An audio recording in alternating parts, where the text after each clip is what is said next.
Catéchisme de l'Église catholique, la profession de foi. Article 4. Jésus-Christ a souffert sous Ponce Pilate. Il a été crucifié. Il est mort. Il a été enseveli. Numéro 571. Le mystère pascal de la croix et de la résurrection du Christ est au centre de la bonne nouvelle que les apôtres et l'Église à leur suite doivent annoncer au monde.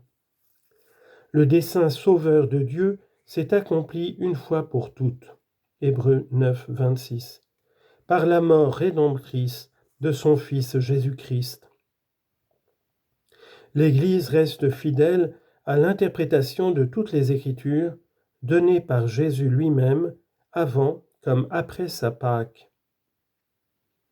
Luc chapitre 24, versets 27 et 44 à 45.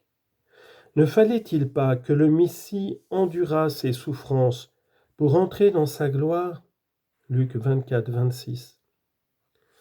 Les souffrances de Jésus ont pris leur forme historique concrète du fait qu'il a été rejeté par les anciens, les grands prêtres et les scribes. Marc 8, 31.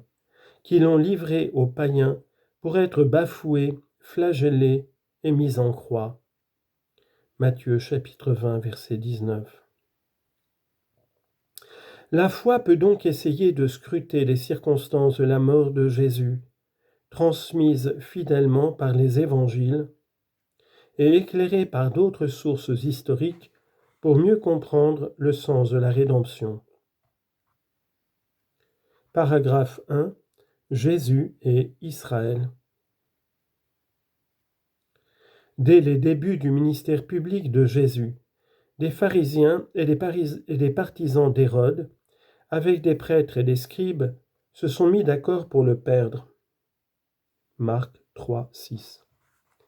Par certains de ses actes, expulsion de démons, pardon des péchés, guérison le jour du sabbat, interprétation originale des préceptes de pureté de la loi, familiarité avec les publicains et les pécheurs publics, Jésus a semblé à certains mal intentionnés, suspects même de possession.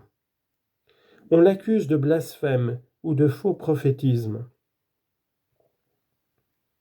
Crime religieux que la loi châtiait par la peine de mort sous la forme de lapidation.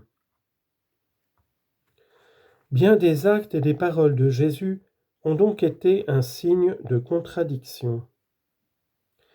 En grec, semeion antilegomenon, dans la prophétie du vieillard Siméon, Luc chapitre 2, verset 34.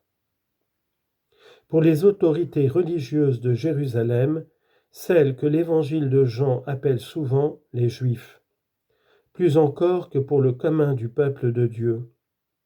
Certes, ces rapports avec les pharisiens ne furent pas uniquement polémiques. Ce sont des pharisiens qui le préviennent du danger qu'il court. Luc chapitre 13, verset 31. Jésus loue certains d'entre eux, comme le scribe de Marc 12, 34, et il mange à plusieurs reprises chez des pharisiens. Jésus confirme des doctrines partagées par cette élite religieuse du peuple de Dieu, la résurrection des morts, les formes de piété, aumône, jeûne et prière, et l'habitude de s'adresser à Dieu comme Père, le caractère central du commandement de l'amour de Dieu et du prochain. Aux yeux de beaucoup en Israël, Jésus semble agir contre les institutions essentielles du peuple élu. La soumission à la loi dans l'intégralité de ses préceptes écrits et pour les pharisiens dans l'interprétation de la tradition orale. Le caractère central du temple de Jérusalem comme lieu saint où Dieu habite d'une manière privilégiée. La foi dans le Dieu unique dont aucun homme ne peut partager la gloire. 1. Jésus et la loi. Jésus a fait une mise en garde solennelle au début du sermon sur la montagne où il a présenté la loi donnée par Dieu au Sinaï lors de la première alliance à la lumière de la grâce de la nouvelle alliance. N'allez pas croire que je sois venu abolir la loi ou les prophètes. Matthieu chapitre 5, versets 17 à 19. Je ne suis pas venu abolir, mais accomplir. Car je vous le dis en vérité, avant que ne passent le ciel et la terre, pas un iota, pas un point sur le iota ne passera de la loi, que tout ne soit réalisé. Celui donc qui violera l'un de ces moindres préceptes sera tenu pour moindre dans le royaume des cieux.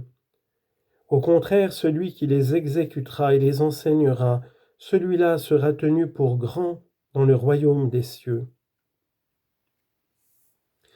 Jésus, le Messie d'Israël, le plus grand donc dans le royaume des cieux, se devait d'accomplir la loi en l'exécutant dans son intégralité, jusque dans ses moindres préceptes, selon ses propres paroles. Il est même le seul à avoir pu le faire parfaitement. Confère Jean 8, 46. Les Juifs, de leur propre aveu, n'ont jamais pu accomplir la loi dans son intégralité sans en violer le moindre précepte. Confère Jean 7, 19 et Acte 13, versets 38 à 41, chapitre 15, verset 10. C'est pourquoi, à chaque fête annuelle de l'expiation, les enfants d'Israël demandent à Dieu pardon pour leur transgression de la loi. En effet, la loi constitue un tout, et comme le rappelle saint Jacques, aurait-on observé la loi tout entière, si l'on commet un écart sur un seul point, c'est du tout que l'on devient justiciable. Jacques chapitre 2 verset 10. Et Galates chapitre 3 verset 10, chapitre 5 verset 3. Ce principe de l'intégralité de l'observance de la loi, non seulement dans sa lettre mais dans son esprit, était cher aux pharisiens. En le dégageant pour Israël, ils ont conduit beaucoup de Juifs du temps de Jésus à un zèle religieux extrême. Confère Romains 10, 2.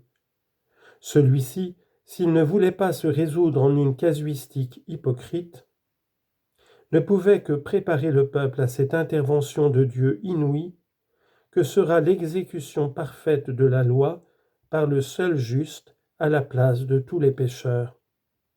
Confère Isaïe chapitre 53 verset 11, Hébreux chapitre 9 verset 15 et précédemment Matthieu chapitre 15 verset 3 à 7 et Luc chapitre 11 verset 39 à 54.